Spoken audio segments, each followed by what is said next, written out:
बिस्मिल्लाहिर्रहमानिर्रहीम।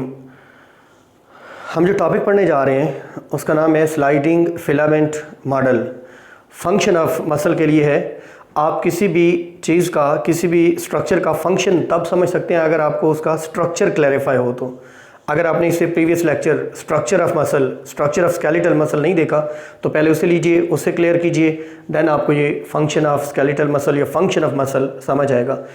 Basically sliding filament model एक बहुत अहम टॉपिक है जिसमें छोटी छोटी चीज़ें हैं, छोटी छोटी डिटेल्स हैं जो हमें क्लैरिफाई करनी है। इन डिटेल देखेंगे, डिस्कस करेंगे एक एक चीज़ को, एक एक पॉइंट को। देखिए, बहुत आसान तरीके से हम इस टॉपिक को समझने की कोशिश करेंगे। स्लाइडिंग फिलामेंट मॉडल, ये दो साइंटिस्ट हैं, एच हग्जली और ए एफ हग्जली। 1954 में इन्होंने एक हाइपोथेसिस दिया to clarify, to explain the contraction and relaxation of muscle। उसका नाम रखा स्लाइडिंग फिलामेंट मॉडल। हमने पढ़ा था कि एक मसल जो है वो मसल बंडल्स का बना हुआ है, फिर मसल बंडल्स के अंदर मसल फाइबर्स होते हैं, मसल फाइबर्स के अंदर मायोफिब्रल्स होते हैं। मायोफिब्रल में दो तरह के फिलामेंट्स हैं, एक थिक फिलामेंट मायोसिन का बना होता है, एक थिन फिलामेंट एक्टिन का बना होता है।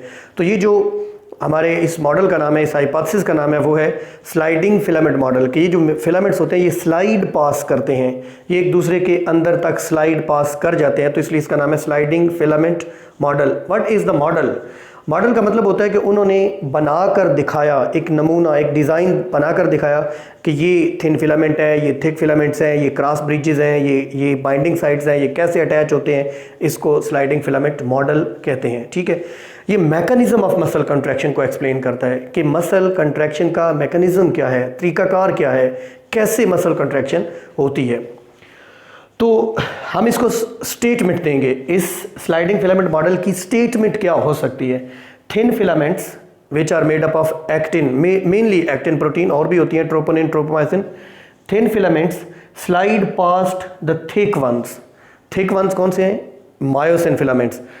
The thin filaments slide past the thick ones, यानी जो थिन फिलामेंट्स हैं वो थिक वन से स्लाइड पास कर जाते हैं, सो दैट इस तरीके से कि actin and myosin filaments overlap to greater extent. उनकी जो ओवरलैप है वो ग्रेटर एक्सटेंट में हो जाती है। मिसाल के तौर पे देखिए, ये रिलैक्स स्टेट है, when muscle is relaxing, muscle is not contracted. अब देखें यहाँ पे ये जो ब्लू इंक से है ये एक्टिन है, ये थिन फिलामेंट है, जो ब्लैक से है अंदर वाला ये थिक फिलामेंट है। यहाँ पे इनका ओवरलैप एरिया, जो कॉमन एरिया है, जो मुश्तरक एरिया इतना है, लेकिन इस कंट्रैक्टिव स्टेट में देखें तो ये ज़्यादा हो गया है, यहाँ पे थोड़ा थोड़ा है, यहाँ पे ज़्यादा हो गया है। तो thin filaments slide pass the thick ones during the contraction. अच्छा, उसके बाद चेंजेस इन सार्कोमेयर। हमने पढ़ा था sarcomere, sarco mean flesh, mere unit. ये स्मॉलेस्ट कंट्रैक्टाइल यूनिट है मायोफिब्रल का। ये बेसिकली दो कंसेक्टिव जी लाइंस के दरमियान जो स्पेस है, जो एरिया है, जो रीजन है, उसको एक सार्कोमेयर कहते हैं। क्या क्या चेंजेस आती हैं जब स्लाइड फिलामेंट्स करते हैं? तो Z lines come closer to each other. ये देखिए यहाँ पे ये जी लाइन है, ये जी लाइन, विशन लाइन, ये जी लाइन है। तो जी लाइंस यहाँ पे फासले पर है रिलैक्स स्टेट में। जब कंट्रैक्शन होगी Z lines will come closer to each other. Second thing, I band shortens. I bands जो हैं वो शॉर्टन्स हो जाते हैं। हमने पढ़ा था आई बैंड्स, आइसोट्रॉपिक बैंड्स, ये प्लेन पोलराइज लाइट को पोलराइज नहीं करते हैं। ठीक है, ये आइसोट्रॉपिक हैं, ये आई बैंड्स हैं।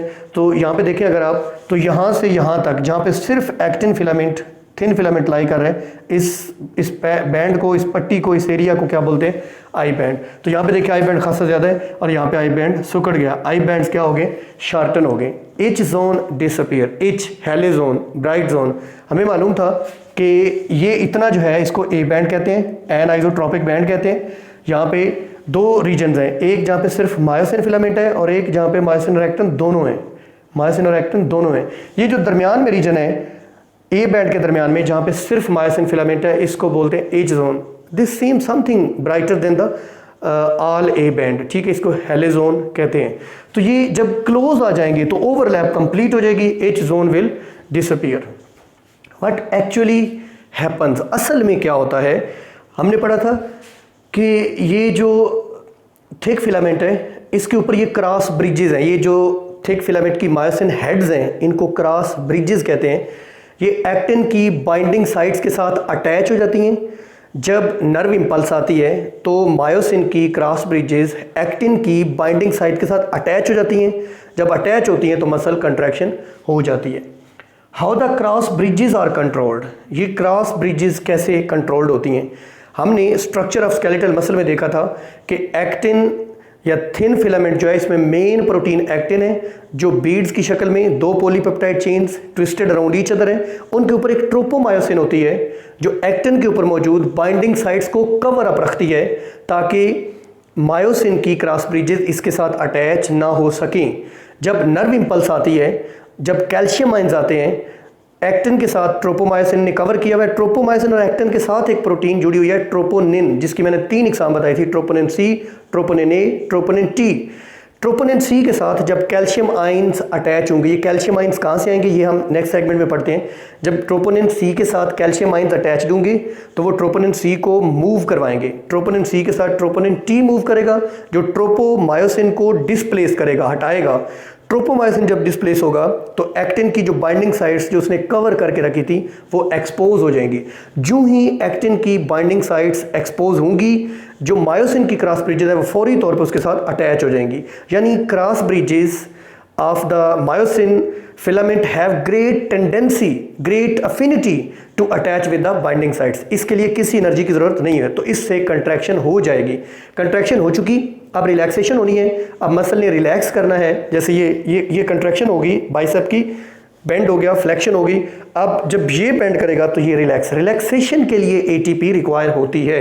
एटीपी आएगी, हाइड्रोलाइज होगी, ब्रेक होगी, एडीपी और inorganic phosphate 7.3 kilo calories energy release होगी। वो क्रॉस ब्रिजेस और बाइंडिंग साइट्स के जोड़ को ब्रेक कर देगी। एटीपी उसके लिए चाहिए है, वो ब्रेक कर देगी तो दोबारा से मसल रिलैक्स हो जाएगा। This is what actually happens. ठीक है। रिगर मोर्टिस क्या है? रिगर रिजिड हो जाना, मोर्टिस आफ्टर डेथ।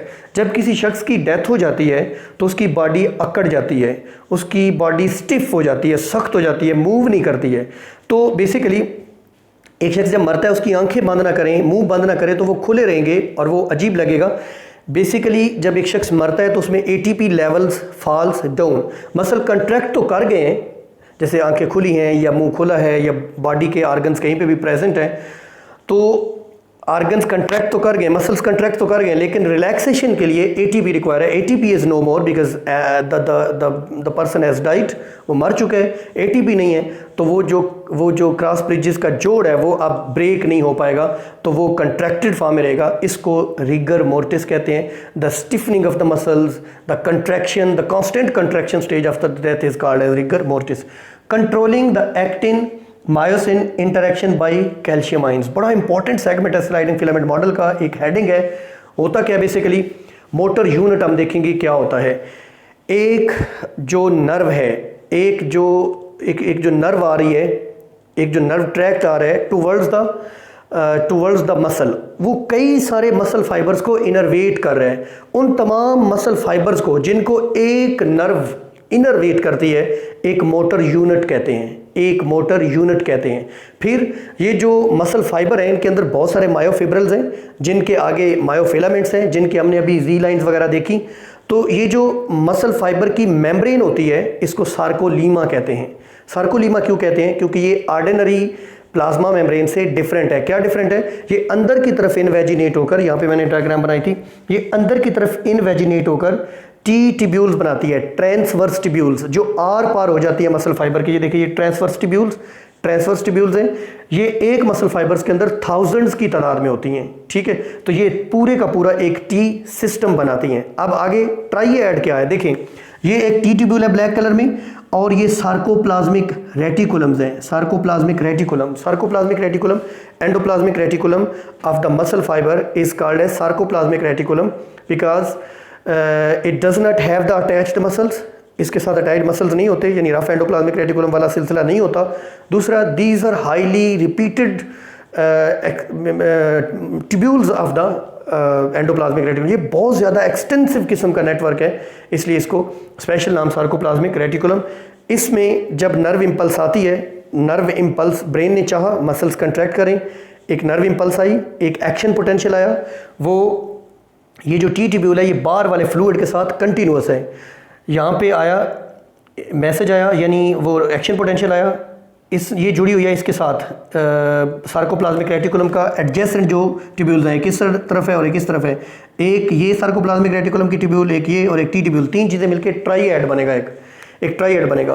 तो टी ट्यूब्यूल से जो इम्पल्स है, जो एक्शन पोटेंशियल है, वो जाएगा सार्कोप्लाज्मिक रेटिकुलम के साथ। सार्कोप्लाज्मिक रेटिकुलम की जो मेम्ब्रेन है वहाँ पे कैल्शियम गेट्स ओपन अप हो जाएंगे, कैल्शियम रिलीज होगा।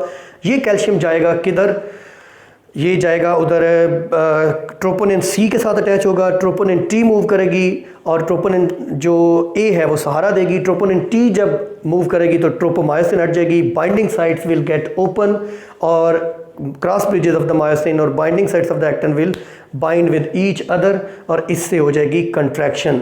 This is how the actin and myosin interaction by calcium ions is controlled. और देन मैंने आपको जैसे बताया कि रिलैक्सेशन के लिए एटीपी हाइड्रोलाइज होगा, एनर्जी रिक्वायर होगी और वो हाइड्रोलाइज हो जाएंगे।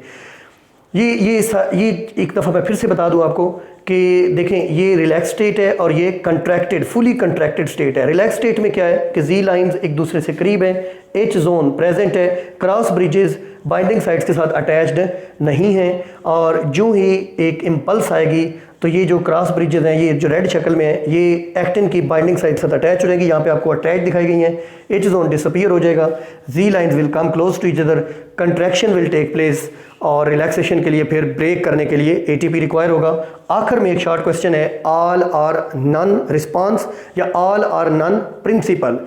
एक जो मसल फाइबर है उसकी तरफ जब एक एक्शन पोटेंशियल आएगा तो उसमें उस मसल फाइबर में मौजूद तमाम मायोफिब्रल्स कंट्रैक्ट करेंगे, तमाम मायोफिब्रल्स कंट्रैक्ट करेंगे या तमाम कंट्रैक्ट करेंगे अगर थ्रेशहोल्ड जो एक्शन पोटेंशियल है हुआ, उसकी कैपेसिटी इतनी हुई, उसकी जो फोर्स है वो इतनी हुई कि उसने मसल को कंट्रैक्ट करवा सका। तो all myofibrils in a single muscle fibre will contract all or none will contract. ये जो एक्सटेंशन ऑफ मूवमेंट है ये किस पे डिपेंड करती है? It depends upon the number of muscle fibres taking part in the movement. मिसाल के तौर पे ये ज़्यादा हो रही है या ये थोड़ी हो रही है, ये किस चीज़ पर डिपेंड करता है कि मसल फाइबर कितने हिस्सा ले रहे हैं। हम एक मसल फाइबर की बात करें तो जब नर्व इम्पल्स आएगी तो एक मसल फाइबर के तमाम मायोफिब्रल कंट्रैक्ट करेंगे या कोई भी नहीं करेगा। कोई भी नहीं कब करेगा? जब वो थ्रेशहोल्ड जो फोर्स है या जो कैपेसिटी है वो मीट नहीं होगी। ये था हमारा टॉपिक स्लाइडिंग फिलामेंट मॉडल। हमने ट्राई की कि एक एक चीज़ को इसमें डिस्कस किया जाए और एक एक छोटी छोटी डिटेल को आपसे शेयर किया जाए। हमारे इस चैनल पर आपको मिलेंगे एफएससी और मैट्रिक और ओ लेवल्स और करियर काउंसलिंग के लेक्चर्स, आपको केमिस्ट्री के और बायोलॉजी के बेहतरीन मयारी अल्हम्दुलिल्लाह मैं भरपूर कोशिश करता हूँ कि आसान तरीके से तमाम जो जुज़ियात है वो आपसे डिस्कस की जाएँ। आपको इंशाअल्लाह ताला इससे बहुत हेल्प मिलेगी। इस चैनल को ज़रूर सब्सक्राइब कर लें। बहुत शुक्रिया।